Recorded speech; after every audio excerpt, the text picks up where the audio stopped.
Hey everybody, hope you guys are great. I'm great, so let's just get into it today. Today I'll be covering a segment on timetable for toppers, droppers, topper droppers.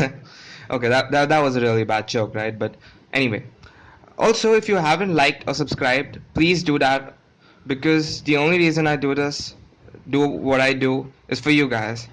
Also, any questions, queries, please ask in the comment section below, and I'll be sure to answer each and every one of y'all. And also, I haven't covered any academic videos as yet uh, because honestly there's a surplus of them available online, but a lot of you all have asked me for a mnemonic video on Krebs cycle and stuff like that.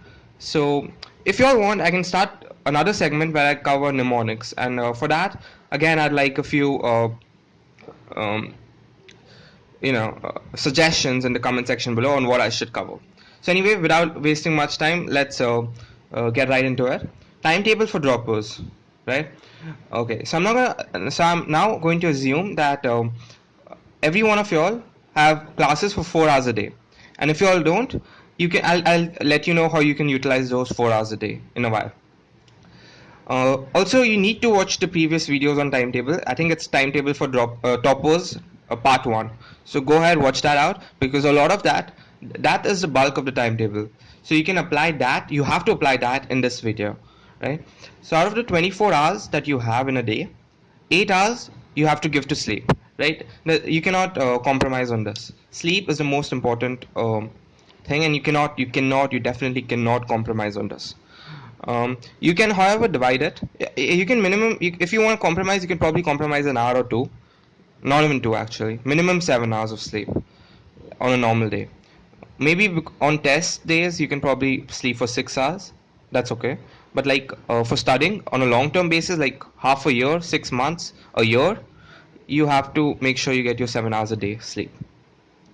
Now, classes I've written 6 hours because a lot of people who have physical classes, you all have to travel, you all have to get ready for it. So I've taken that into consideration. So I've given it 4 plus minus 1 hour. Before 1 hour and after classes 1 hour. So you can rest, you can relax and stuff, right? So you're left with 10 hours.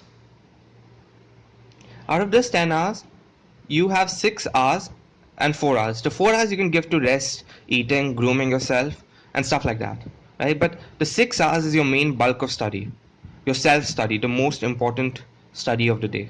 This 6 hours is going to determine if you get selected or if you are left behind. And if you utilize this properly, which I'll make sure you all do, you all will 100% get selected. Don't worry about it. Just utilize these 6 hours properly. And how do you utilize them properly? I use this method known as a Pomodoro technique, which is you study for 15 minutes and then you take a 10-minute break every hour. So in 6 hours, you can probably do 6 Pomodoro techniques, sessions following the technique, where you study for 15 minutes and then you rest for 10 minutes.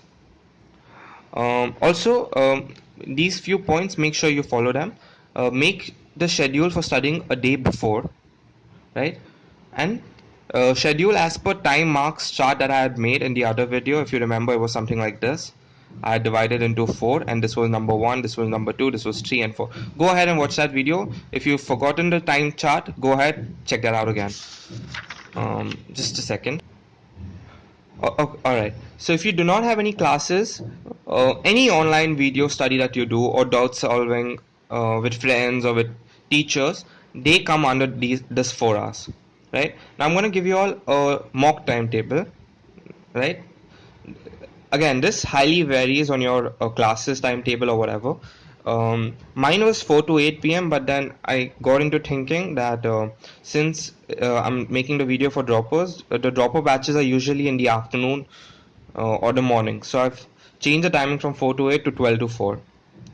So what I'd ideally do was I'd wake up at 10 a.m. Again, this is what I do. What you do changes, but these 2 sessions are the most important. The Pomodoros, you have to get 6 hours. It doesn't matter when you do those 6 hours, you just have to get those 6 hours in the day. So what I'd do is I'd wake up at 10 a.m. 10 to 12 I'd get ready or I'd travel. Ideally, I'd try revising the previous day's studies within 30 minutes. Not much, just look over them, like what all I've done, under 30 minutes. Then 12 to 4 I'd go to the classes. I have not written that. Then 4 to 5 I'd come back. At some time would go in. My classes were half an hour away from my home, so it would take me a while to travel. So I'd travel and I'd eat between 4 to 5. Then 5 to 6 I'd rest, I'd sleep. And then 6 to 10 I'd get 4 Pomodoro study sessions. I'd actually sleep till 5:45 so I can take 15 minutes to get ready, wash my face and stuff. Then 10 to 11 I'd eat my dinner, I'd rest. And then 11 to 1 a.m. Again I'd do 2 more Pomodoro study techniques. And then after studying, right after studying, because it's all fresh in my mind what all I've covered and what all I have to cover, I'll make my next day timetable.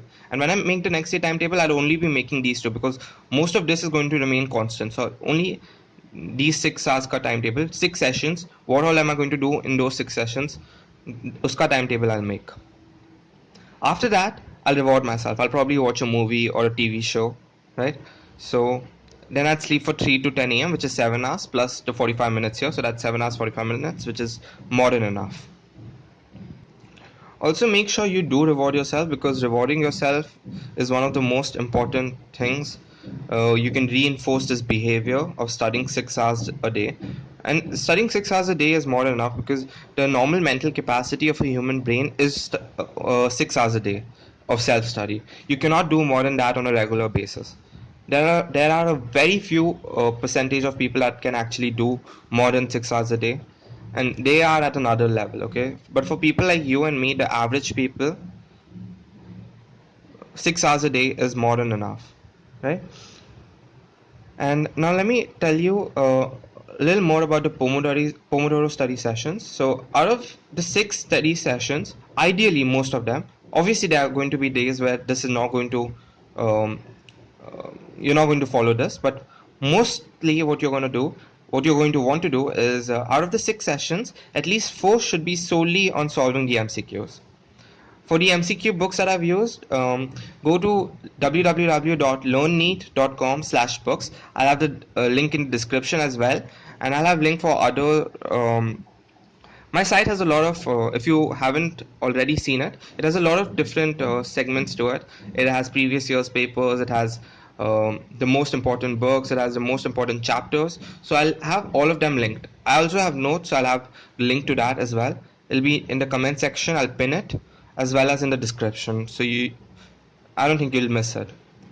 And if you don't understand the MCQs, then you go ahead and read the theory related to it. This is mostly for biology, because when you solve MCQs in biology, and then there's something you feel like you haven't seen this before, then what you do is you read that chapter. More specifically, you read that related content to it. So that way it gets reinforced in your brain. Plus you cover up the entire theory this way. This also works for chemistry and physics. So this way you can learn the concepts, but learning the concepts and knowing the concept isn't enough. You have to apply the concept. And this way, like what I've just said, you can apply all the concepts as well.